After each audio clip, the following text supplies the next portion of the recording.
অবশ্যই, কিন্তু যদি কম্পেয়ার করি আমি বলবো এটা আরো বড় ছিল, কারণ 50 ওভার্স ক্রিকেট এবং দ্য সেম টাইমে world cup quarter final, so এটা আসলে আর একটু বেশি বড় ছিল। আবেগ থাকাটা খুবই স্বাভাবিক, কারণ আমরা তো সবসময় এরকম সুযোগ পাইও না। সো আরো দেশের মাটিতে খেলা হচ্ছে, সো এটা খুবই নর্মাল। নিয়ন্ত্রণ করাটাও কঠিন। তো আমি বলতে পারবো না যে 4 বছর আগে আমরা ওই সেই ফাইনাল গিয়েছি বলে এই বছর আমরা চ্যাম্পিয়ন হবো, ওই সমীকরণে যাওয়াটা কঠিন। বাট ম্যাচের সিচুয়েশন যদি ওরকম হয়, দেখেন লাস্ট ম্যাচেও আগের ওয়ার্ল্ড কাপ, আগের এশিয়া কাপের ফাইনালের মতো সিচুয়েশন হয়েছিল, বাট আমরা ওই প্রেশারটা নিতে পেরেছি। সো আমি মনে করি ওইরকম সিচুয়েশন হলে আমরা হয়তোবা আমরা আগের 4 বছর আগে যেটা করেছি তার থেকে হয়তো বা কিছুটা হলেও ভালো করতে পারবো। আমরা সারপ্রাইজ দেওয়ার জন্য কিছু করব না, তবে আমরা বিলিভ করি, যেটা আমরা 2015 সাল থেকে করে আসছি, আমরা বিলিভ করি there is no winning combination.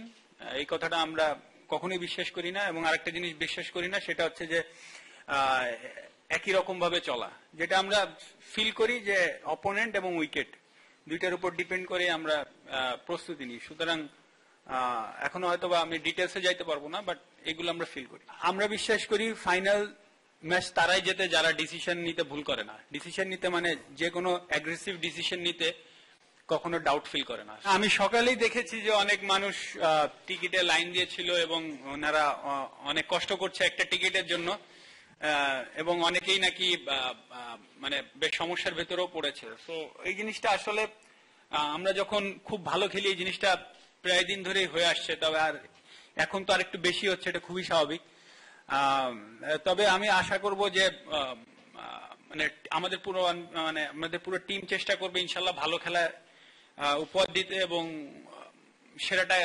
সেরা কিছু একটা করতে। অবশ্যই এখন সব আল্লাহর ইচ্ছা, দেখা যায়। না জিতলে কিছুই না, আমি এটাই বিশ্বাস করি। না জিতলে কিছুই না, এই না যে বাংলাদেশ ক্রিকেট এখানেই থেমে যাচ্ছে। বাংলাদেশ ক্রিকেটের সামনে বহুত বড় ভবিষ্যৎ আছে, এবং এটা বলতে পারি যে এটা একটা সাইন যে আমরা এখন টি-20-তে ভালো খেলেছি, এই টুর্নামেন্টে আমরা যেন এটা নিয়ে আগে এগিয়ে নিয়ে যাই।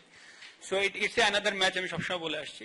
কিন্তু টুর্নামেন্টের ফাইনাল বলে জিতলে অসম্ভব ভালো লাগবে, এটাও সত্যি কথা। কিন্তু না জিতলে যে বাংলাদেশের ক্রিকেট থেমে থাকবে সেটা না, আমরা সামনে ইনশাল্লাহ অবশ্যই এগিয়ে যাবো এবং ভালো